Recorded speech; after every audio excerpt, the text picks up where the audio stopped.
Hey everyone, do you want to learn an easy way to know where to use the word meet, MEET, and meet, MEAT, in your sentences without making a mistake? Then you are watching the right video. The objective of today's lesson is to make the use of meet, MEET, and meet, MEAT clear to you. In all my years of teaching, students have got confused with these words. So I devised an easy way to help them remember the difference between the two words. Keep watching the video till the end and you will never make a mistake again. When you use these words, you will know exactly where to use the word MEET and MEAT. So let's start. I have some pictures to make things a little more interesting and to bring out the meaning of the two words a little better. We'll start with learning what the difference is between the two words. So here goes the difference between meet and meet. Notice that I'm pronouncing them exactly the same way. Meet, meet, meet, meet. They sound exactly the same, but they are spelt differently and they have completely different meanings. So how do you use these words without getting confused? Let's go ahead and find out. The first word, MEET, meet.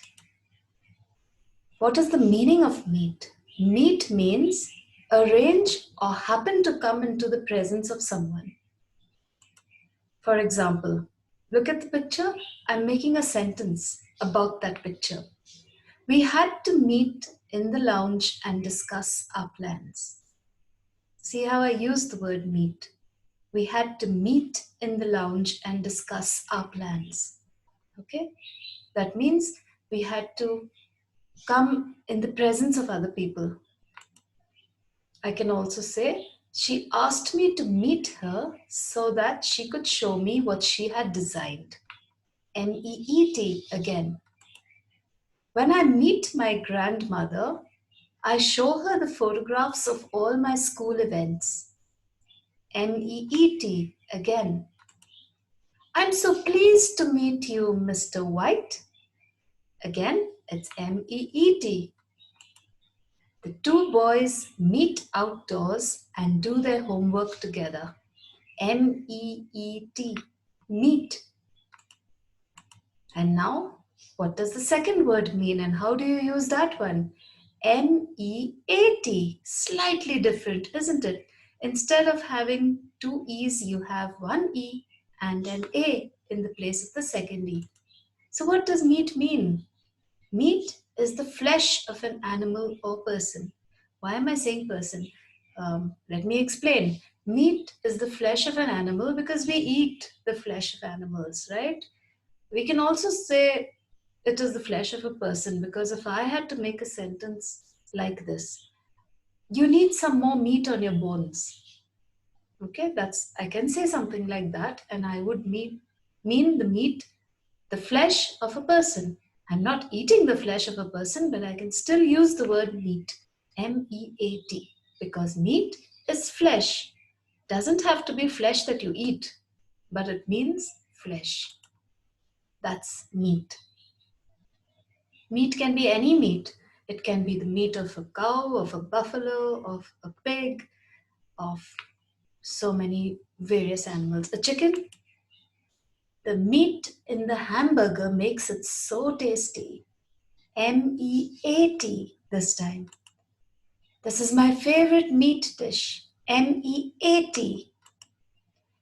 Please put some meat into the pasta. If you don't, it won't be tasty enough.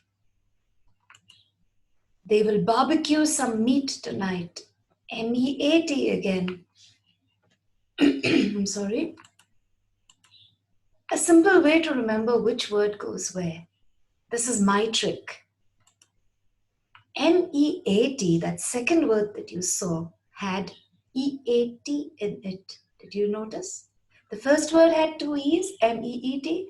The second word has MEAT, slightly different. Now remember that MEAT has the word eat in it, EAT. So when you think of the word that means flesh, think of eat. Of course, we don't always eat all the flesh that you see. It's still called meat, but you don't always eat it. But this is an easy way for you to remember when to use that word. That will help you to remember that the spelling of that word is MEAT, not MEET. So wherever you see flesh, you think of flesh. When you see a sentence that needs you to put the word that means flesh in it, you just think of eat. And when you think of eat, you think, how do I spell eat? EAT. And the minute you think of how to spell eat, you will remember that you have to use the word meat, which is spelled MEAT. I hope I have explained that well. I hope the tip will be useful to you. And I hope that from now on you will know exactly where to put the word MEET and MEAT and never make a mistake again. Please let me know if you found this tip useful in the comments below. And also if you are confused with any other homophone. By the way, these words are called homophones. Homophones are words that are pronounced exactly the same way, but they have different spellings and different meanings. So if there are other words like this that you get confused with, please let me know in the comments below, and I will be so happy to show you a way, an easy way, in which you can remember where exactly to use which one, like this. Okay? Thank you so much for watching. I hope that my tip has been useful to all those who are watching this video. And I'll see you again soon with another pair of homophones. And if you can help me with giving me some ideas, that would be great. Or I'll pick my own. Okay, bye for now. Cheerio.